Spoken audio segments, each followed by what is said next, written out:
Hello and welcome. You're watching Business Today TV. I'm Sakshi Batra and this is a special edition where we are going to be decoding the findings from the RBI policy meeting that just got over with. And we did hear the RBI Governor Shakti Kanta Das announce the key decisions from the Monetary Policy Committee this time around. Of course, the pause continues as was widely expected by a wide variety of economists this time around. Several other decisions taken. We've also seen a marginal lowering of the CPI inflation forecast for financial year 2024 as well. There's been a unanimous decision this time around to keep the pause from all the 6 members of the MPC. However, there's a 5:1 ratio in which the withdrawal of accommodation stance has been maintained as well. The growth forecast for FY24, however, has been retained at 6.5%. Let's get our expert also to understand more about what exactly does today's decision really mean for you as a common man, for your wallet and for the economy at large as well. Vivek Kumar joins in. He's the economist at Quant Eco.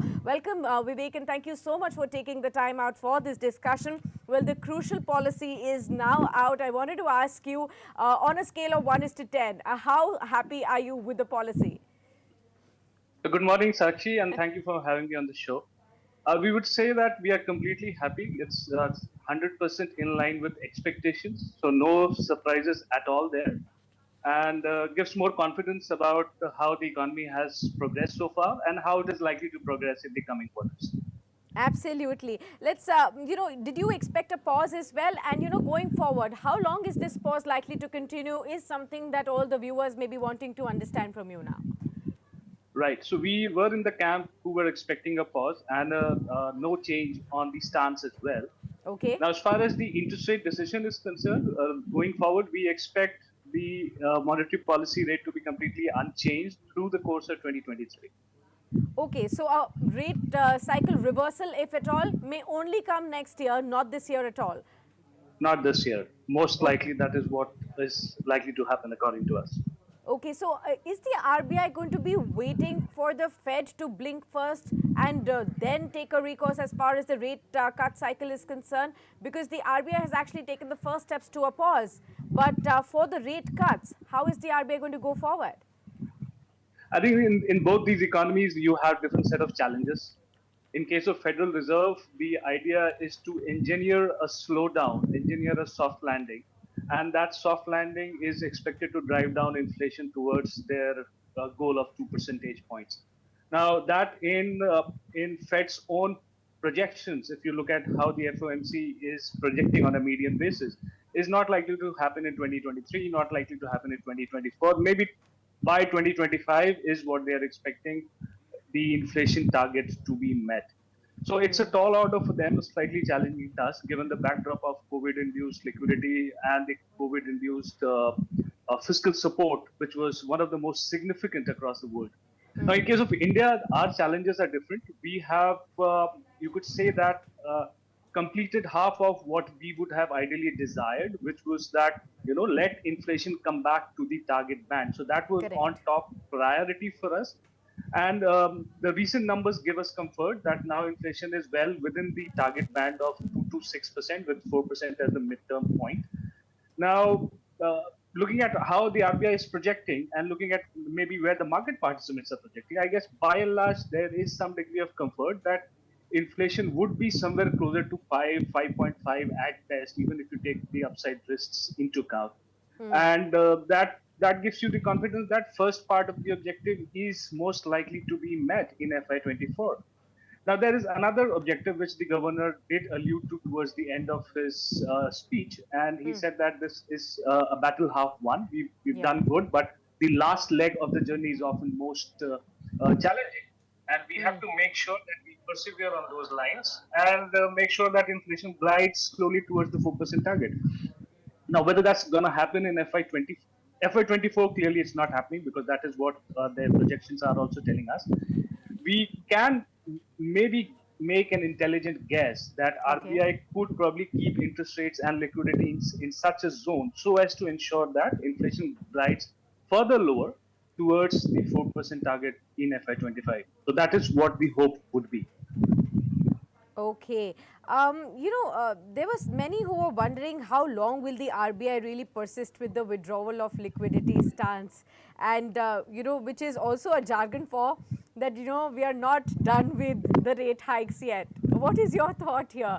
Are we still, having that 1% chance that come what may, any situation, there could be any time a rate hike in this year, any time when the economy or the macro conditions warrant that, or is that ruled out? So as far as stance is concerned, I think the ground was, somewhat getting set for some tweak in stance.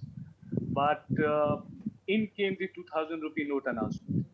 And with that announcement, now you have an unpredictable amount of impact on liquidity. Yes. Now, we did have a discussion on this a few days earlier, Sure. where we said that a lot of it is in the realm of how the public at large behaves. So it's more a behavioral impact. The initial 2 weeks of data tells us that there is a perceptible decline in currency in circulation, which means that the stock of money which was out there with the public is getting back to the banking system. So that on a liquidity side is a net positive. So if it is positive, which means liquidity is increasing, that's somewhat counterintuitive to the RBI's anti-inflation stance at this moment. So which tells you that maybe they will persist with the current monetary policy stance for some more time, because they also would want to get some handle on how the 2000 rupee note liquidity impact is going to play out. Yeah. Because last 2 weeks we've seen RBI taking all sorts of ad hoc measures to address the liquidity impact of that. Absolutely. And Vivek, also wanted to understand, your own expectations of the CPI inflation in the current, April to June quarter as well. How likely is it going to be seen below the 5 or 5.1% mark? So April June quarter, it's now you already have some data as And far the as the first next quarter one, is and the concerned, next quarter as well.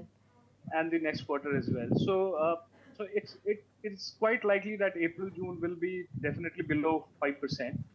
The thing as far as the projections are concerned is that maybe the following 2 quarters you could see inflation rise a tad bit, uh, between 5.5%, and then Okay. again get back closer to 5.1, 5.2%, somewhat lower by the end of the financial year, which is the last quarter. Now, looking at the inflation forecast, RBI has lowered its inflation forecast by 10 basis points from Yeah. 5.2 to 5.1. Yeah. We, as of now, maintain it at 5.3, keeping in mind some of the El Nino risks that have kind of intensified in the last 2 weeks, So you're especially talking with about respect to FY24 or this quarter? FI24. So we're Okay, talking okay. about So you have it FI24 a as a little whole. higher than the RBI's estimate of 5.1%. You have a 5.3%. Okay. Yeah, so we've not lowered it because of the news on El Nino, which has come in the last 2 weeks, and that has shown some degree of intensification.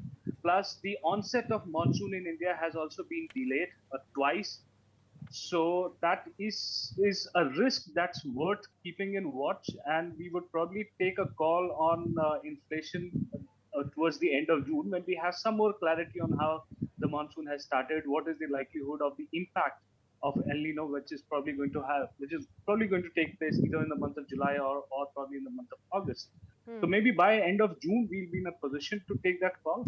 As of now, we see 5.3 as a reasonable estimate. And we would also agree with RBI that even if inflation were to rise in, let's say, July, September, and October, December quarter, by the end of the financial year, it would again mellow down somewhat towards 5% level. So if you look at RBI's forecast and compare it to what they said in April, their 4 quarter ahead forecast is unchanged. So while they've tinkered with the interim quarter forecast, their March quarter inflation forecast is completely unchanged. It's 5.2%. And typically, RBI takes the 4 quarter ahead inflation forecast, it attaches much more value than to the average inflation forecast. Okay. You did talk about that El Nino impact on inflation, but we've also seen, just about a day or so ago that the MSP hike has happened on the Kharif crops. How likely is that going to bump up inflation? Is that also a risk to the upward bias? I would say not much, because it's roughly in the moderate range, so about 5 to 11 percentage points, and that has been more or less the range in the last few years. So if I have to statistically compute the impact of MSPs, it would probably be in the range of 30-40 basis points. But since 30-40 basis points happens every year, or roughly thereabout, when you're comparing the year-on-year rate of inflation, it cancels each other out. So it's a sequential impact, but it will not get reflected in your inflation numbers as they are reported in media, or as they are reported by the government, which is the year-on-year inflation rate. Okay. And on the growth factor, now 6.5% getting retained, 8% for Q1, and thereafter in the range of 6.5 for the rest of the quarters as well. Is that as per your expectations too? So that is somewhat higher than our expectations. We are at 6%, and so far we've maintained that call. I guess the market participants also would, by and large, be in the range of. So it's a wide range, Yeah. Sakshi, as far as growth outlook is concerned. Market is anywhere on the lower side at 5.5%. On the upper side, it's at 6.5%. So RBI is at the upper end of what the market is expecting. We are probably close to the center. And the reason why we are at 6% lower than what RBI is projecting is because of the uncertainty on the global demand front. There is an expectation that things will continue to slow down. We've seen 500 basis points of rate hike from the US Central Bank. Probably more will follow. One more at least can follow. So it will be 525 basis points of rate hike in a span of about 15 odd months. So that's a fair degree of interest rate shock to the economy. Sure. The impact of which has not yet completely trickled down to the economy. So it takes some bit of time for interest rates to have that sort of an impact. And same is true for India. So in case of India also, if you see, we've seen 250 basis points of interest rate hike, the plain vanilla interest rate hike. If you account for the liquidity impact, you are probably seeing a 315 basis points of interest rate hike over the course of last 13, 14 months. So that, from India's standpoint, is also a fair degree of interest rate shock to the economy. The impact of all that will be felt in FY24. So FY23 has probably not seen any amount of interest rate impact as far as economic activity is concerned. So that lagged impact will be seen, and on account of global slowdown, on account of the tightening of financial conditions, and obviously the export slowdown, which has already started to take place. Put all these together, we are expecting growth to slow down from 7.2 in 23 to 6% in 24. Okay, so there could be some further slowdown, and your expectation is 6%, and it could be due to a whole lot of challenges that still, are in the uncertain space as we speak about the global economy and the macro situation at large. And the governor also pointed out that, one needs to keep an Arjuna's eye and a keen vigil on how the macros are developing. They constantly the governor mentioned about how the geopolitical, situation is still at risk, and that is perhaps something that needs a watch also going forward from here. But overall speaking, with the kind of policy and the extended pause that we have got, and you also believe that, only next year can we really expect a rate cycle reversal, how should a common man really go about their own investments and their own borrowings, including their home loans and the other borrowings at this point in time? What happens to their own money situation?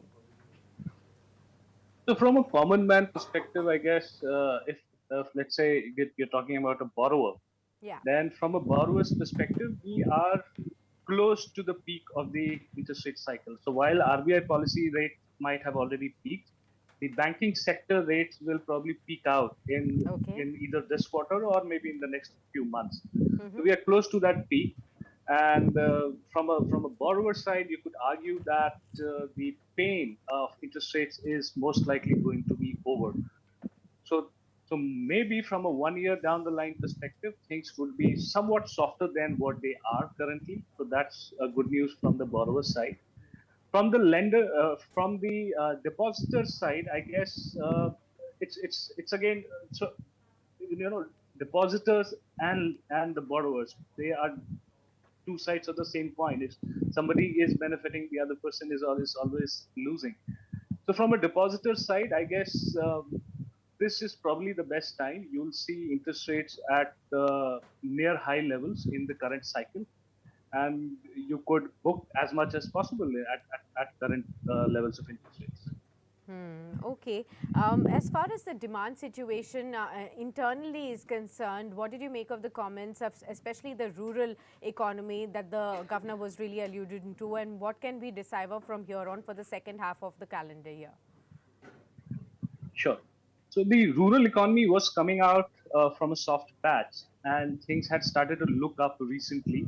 If you track some of the indicators like tractor sales and the other indicators like wage growth in rural areas, even Narega demand had started to come off, which was an indication that maybe things are moving on the right direction. Now you have some bit of uncertainty thrown on the monsoon outlook. So we need to wait out and watch how that plays out, because monsoon all said and done, while it's the things have been improving structurally, the dependence on monsoon has been going down structurally over a period of time. But nevertheless, monsoon still does play an important role, especially from the Kharif season point of view. So Kharif is your the current season. So we need to keep that risk on the table and see how that plays out.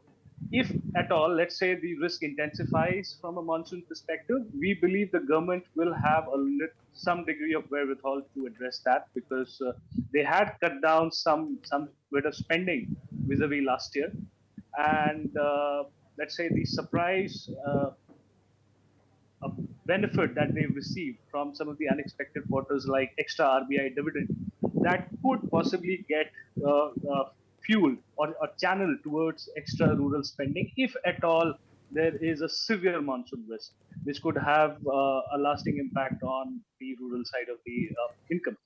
So if that is the case, then government, we would believe that would want to take that option. Otherwise, if things are fairly okay, then a slow and steady progress of improvement, or a slow and steady increase in income levels can be expected on the rural side.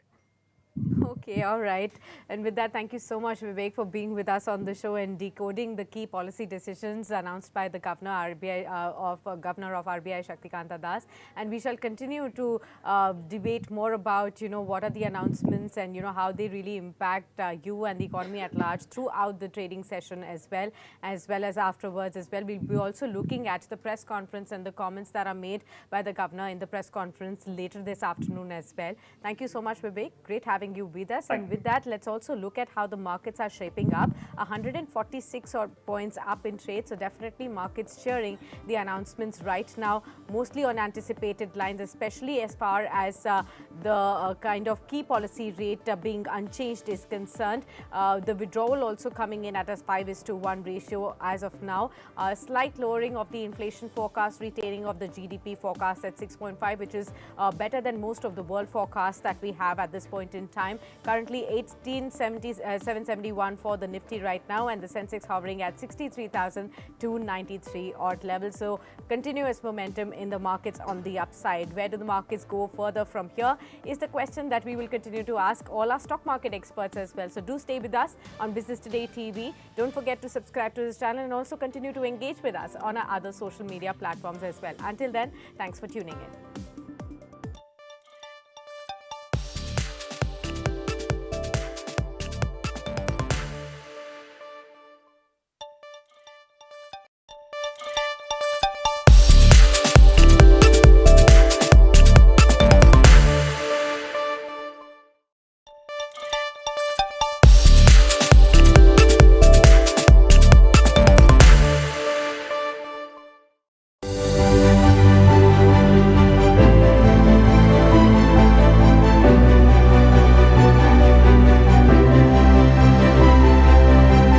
Though not the Maharaja, Indigo is still the undisputed king of Indian skies.